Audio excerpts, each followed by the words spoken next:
नारी शक्ति और युवा शक्ति हमारे भारत की एक बहुत मजबूत नींव है। पिछले कुछ महीनों में मिडिल क्लास के लिए काफी हो चुका है।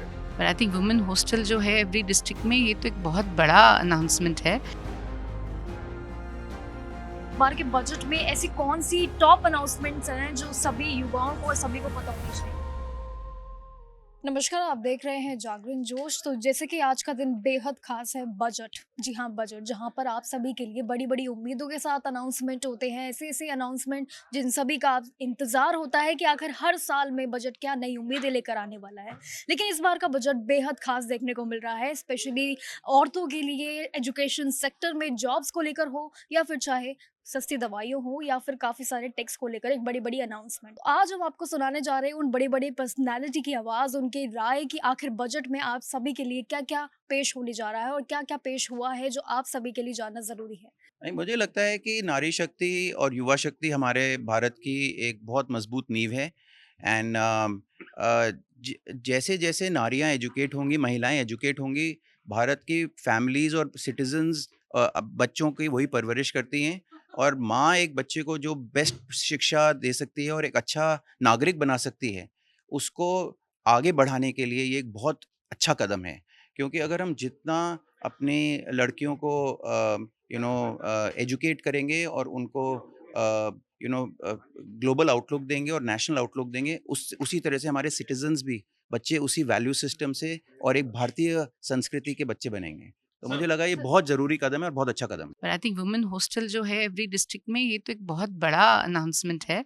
बिकॉज विमेन में हमने देखा है कि दूर जाने के लिए पेरेंट्स जो हैं वो अलाउ नहीं करते हैं, क्योंकि उन्हें नहीं पता कि किस सर्कमस्टांसिस में रहेंगे। प्लस अगर लड़की को बाहर जाना है तो उसके पास उतनी इनकम होनी चाहिए हाथ में किराया देने के बाद भी, कि वो अपने घर को सपोर्ट कर सके, ताकि कुछ इंकरेजमेंट हो, कुछ वो उनको लगे कि हमें दूर जाकर कुछ फ़ायदा होगा।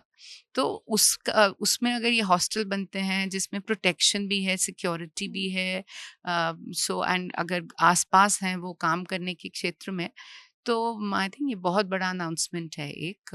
और एक शी इकोनॉमी के बाद उसके बारे में भी बात किया है, जो मार्ट्स बनाने हैं।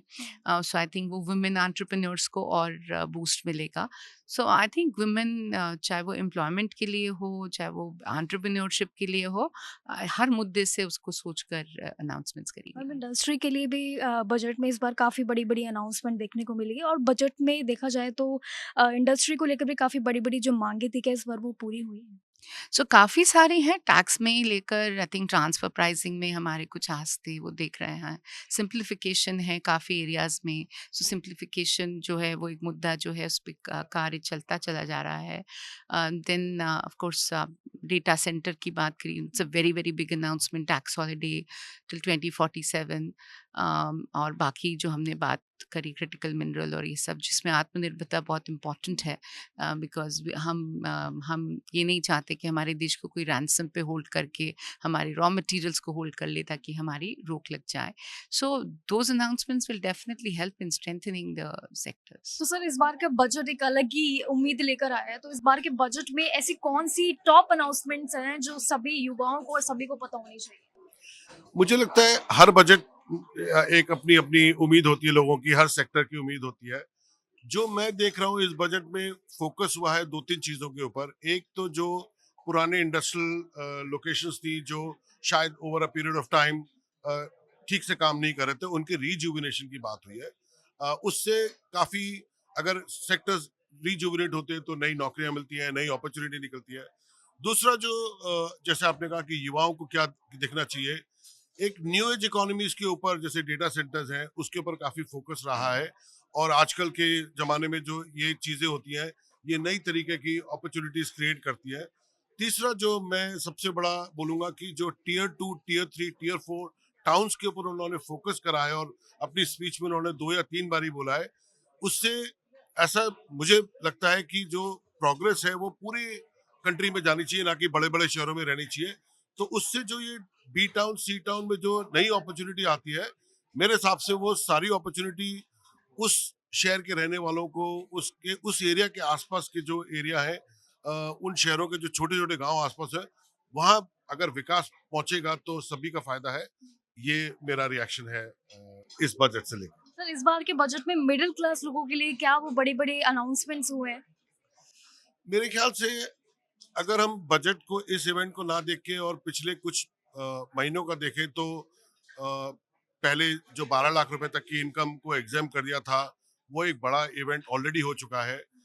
सितंबर में आपने देखा कि जीएसटी के रेट्स कम हुए, तो पिछले कुछ महीनों में मिडिल क्लास के लिए काफी हो चुका है, ऐसा मेरा मानना है। इस बजट में शायद उनके ऊपर कोई स्पेसिफिक नहीं हुआ, लेकिन ऐसा नहीं है कि उनको भूल गए, क्योंकि 22 सितंबर को ही कुछ महीनों पहले ही चेंज हुआ था। तो मेरे ख्याल से अगर हम पिछले 12 महीने में देखें तो मिडिल क्लास के लिए हो चुका है। अब नए सेक्टर्स, नई इकोनॉमी, जैसे उन्होंने टूरिज्म की बात करी, स्पोर्ट्स गुड मैन्युफैक्चरिंग की बात करी, उन्होंने कहा कि 7 सेक्टर्स को हम बढ़ावा देंगे।